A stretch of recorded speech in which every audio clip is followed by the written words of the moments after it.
Welcome into another edition of Sports Junkies. I'm Sparky Fifer from 105.7 FM, The Fan in Milwaukee. He, of course, Gery Woelfel of the Racine Journal-Times. Time to talk a little pack of football as free agency is underway, and I still can't fathom what happened on Tuesday. The most frenzied day I can think of in NFL history. Trading of big-name players going back and forth, free agent signings everywhere. I mean, they were the center of attention all day on Tuesday, March 10th. It wasn't the NBA, it wasn't the NHL, who are in their seasons. It was an off-season day, and the NFL was king again. You know, I'd be curious if Roger Goodell, the commissioner, sent out a memo to all the teams and said, hey, let's spice up this time. I mean, he's seen what the NBA did. According to Adam Schefter, the NFL is going to confiscate phone records of conversations had between teams and agents and so forth, trying to go back and see how much illegal crap was going on. Exactly. We have never seen this. I mean, in the long history of the NFL,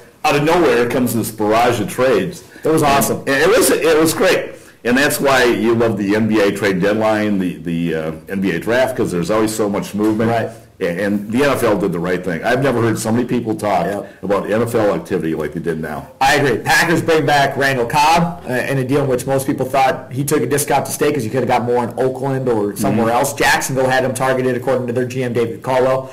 Then you look at Bryan Bulaga. He stays as well. Ted gets him for just under $7 million a year. He could have got more on the open market as well. What does that speak to, that these guys are staying and playing for less money? Well, I think winning, that's one of the perks of being on a winning team. I mean, you want to be in that situation. I was a little surprised by Cobb. I thought he might go for the money, and especially if some of the reports are true that he could have got more money. Absolutely could have. Substantially more money.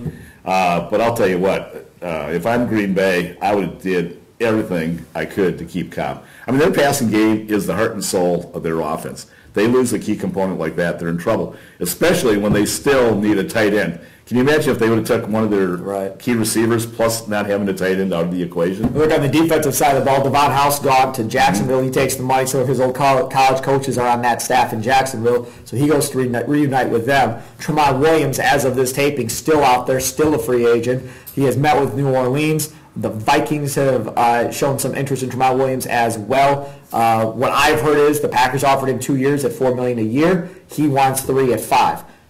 To give you an idea of where the sides are and the talks of stock. Yeah, it doesn't sound like they're far apart. $1 million, big deal. And a year. Yeah. But I'll tell you what, I'm not a big Tramon Williams fan. I thought he played miserably in the championship game, especially on the touchdown pass. He got beat. Right. I mean, it was a well-thrown pass by Russell Wilson, but the fact of the matter is he got beat, pretty easily.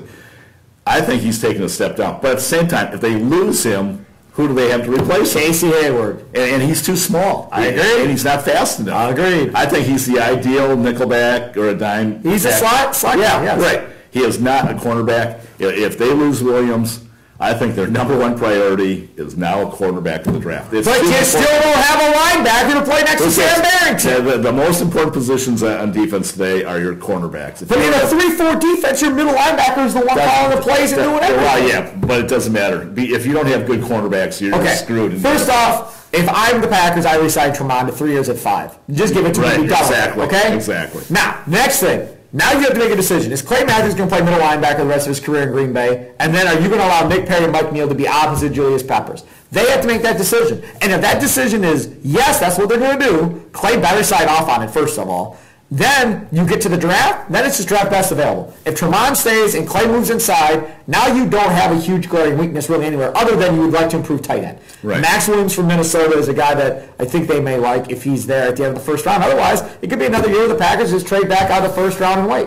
Yeah, no, they need to get talented players right now. Their window of opportunity is probably next, 3 years with Rodgers around? They've been saying that forever. No, as long as Rodgers plays, Rodgers is what, 32? Yeah. Okay. He could probably go to 37 maybe. That's another 5 years. 5 years. I do not mess around. I try to win as much as I can right now and get a guy that you can help right away. Yeah, I just think they're in a situation where they have to bring back Tramon Williams. He's Gery Woelfel. I'm Steve Sparky. Fifer, thanks for tuning in to another edition of Sports Junkies, doing a little pack of talk here at RacineSportsZone.com.